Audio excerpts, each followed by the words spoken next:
La meilleure entame de match de ce Real de Madrid 2020-2021. Une totale régalade durant les 15 premières minutes, mais un léger relâchement en deuxième mi-temps. Le Real de Madrid s'impose 3-1 à Ipurúa. Les hommes de Zinedine Zidane enchaînent une 5e victoire d'affilée. Vamos, on en parle tout de suite, c'est parti! Oh là là là là là là là là les gars, hier soir, le Real de Madrid a encore régalé. Ça fait du bien au moral. On va mieux, je vais mieux. Nouvelle victoire du Real de Madrid, nouvelle belle prestation des joueurs de Zinedine Zidane. Surtout en première mi-temps, on en parlera plus tard. Une composition classique, hein, toujours pas de Marcelo, toujours pas d'Isco. Ça y est, comme je vous le disais, Zidane a trouvé son 11 titulaire. Petite nouveauté, on retrouvait Rodrigo sur le côté gauche. Vu que Hazard est encore trop juste physiquement et que Vinicius avait une gastro-entérite, c'était le jeune Rodrigo qui était sur le côté gauche. Et comme je vous le disais dans l'une de mes anciennes vidéos, Rodrigo doit jouer à gauche et on l'a vu hier.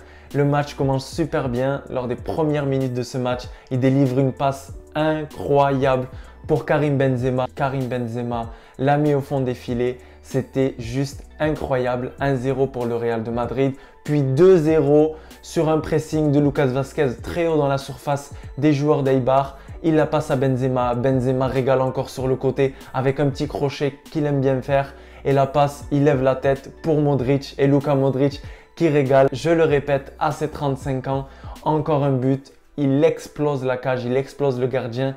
2-0 pour le Real de Madrid. Juste avant la mi-temps, Ricky marque un but pour Eibar. 2-1 à la mi-temps, une équipe avec beaucoup d'intensité, un Eibar qui se découvre beaucoup. Mendilibar, c'est un entraîneur qui aime la liberté, qui aime donner de la liberté à ses joueurs. Il a tenté d'ouvrir, de laisser de l'espace à ses joueurs et il a payé sur ce premier quart d'heure où le Real de Madrid a clairement exploité toutes les actions qu'ils avaient exploitées. 2-0 en 15 minutes, il y avait énormément d'espace et quand tu laisses de l'espace à une équipe comme le Real, comme le Barça, comme Munich, enfin toutes ces grandes équipes, quand tu laisses de l'espace et de la liberté à Luka Modric, à Toni Kroos, ben, c'est une régalade pour eux, c'est vraiment un cadeau de Noël. Et on l'a vu hier, c'était incroyable. Que dire du match de Toni Kroos encore? Le mec, mais à gauche, à droite, où c'est que tu la veux? Ici, là, donne-la moi. C'était incroyable. En deuxième mi-temps, les joueurs d'Eibar ont pressé et ça s'est vu. On a vu un autre visage de la part des joueurs de Mendilibar. Les joueurs ont pressé, ils sont allés étouffer le Real Madrid dans leur camp.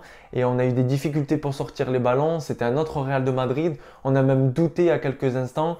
Je pense aux deux internationaux japonais d'Eibar qui ont failli marquer. Eibar s'est créé de plus en plus d'occasions. Je pense à une tête sur la barre transversale où heureusement que Thibaut Courtois l'effleure. Donc vraiment, on a eu une deuxième mi-temps qui n'avait rien à voir avec la première, avec un Eibar qui poussait.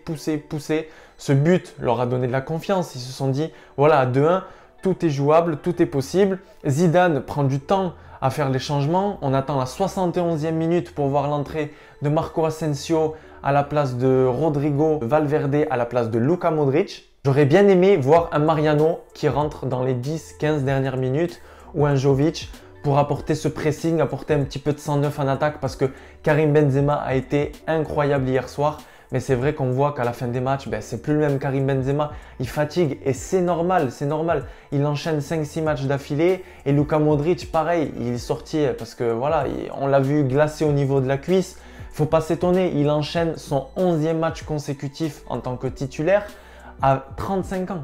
Alors, il y a eu cette fameuse polémique du penalty. Je vais vous le dire honnêtement, pour moi, il n'y a pas penalty. C'est vraiment un avis honnête parce qu'on le voit. Ramos est en train de se tourner, il est en train de regarder où va le ballon. Et après, lorsque le joueur d'Eibar la met de la tête, directement, ça va sur son bras.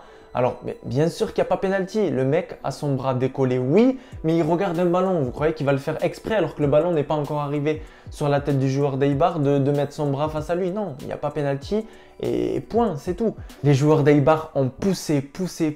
C'était très chaud. On était comme face à Bilbao, plus proche du 2-2 que du 3-1.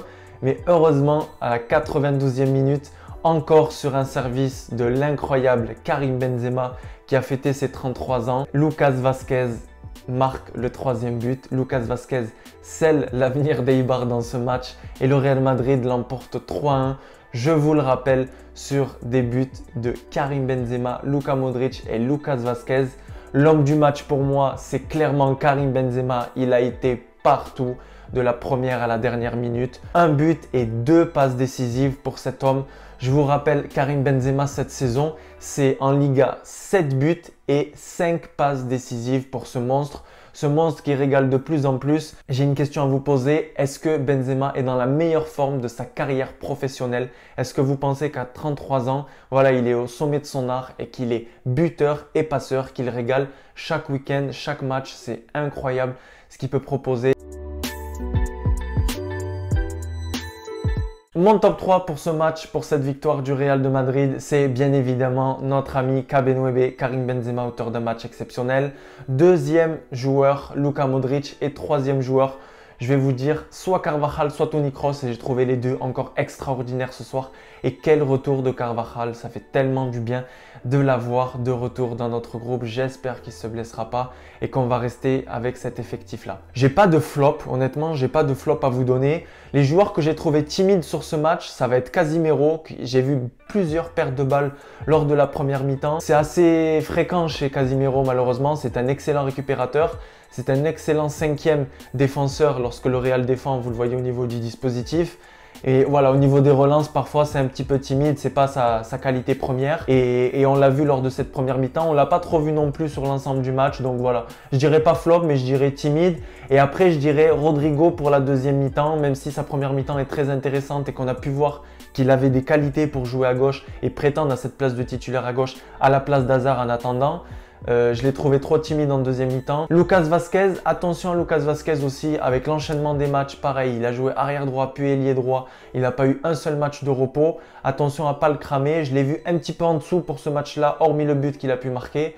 Donc voilà, attention à Lucas Vazquez. Peut-être le reposer le prochain match. Jouer Asensio, jouer un autre joueur sur le côté droit. En tout cas, j'ai bien aimé ce Real Madrid. J'ai bien aimé surtout la première mi-temps. L'erreur de lâcher en deuxième mi-temps à ne pas reproduire.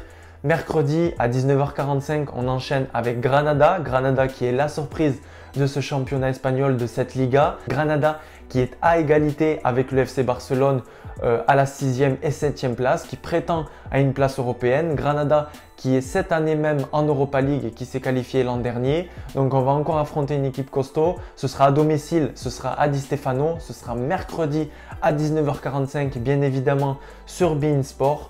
En attendant les gars, une nouvelle victoire. Le Real de Madrid en total régal. Qu'est-ce que ça fait du bien.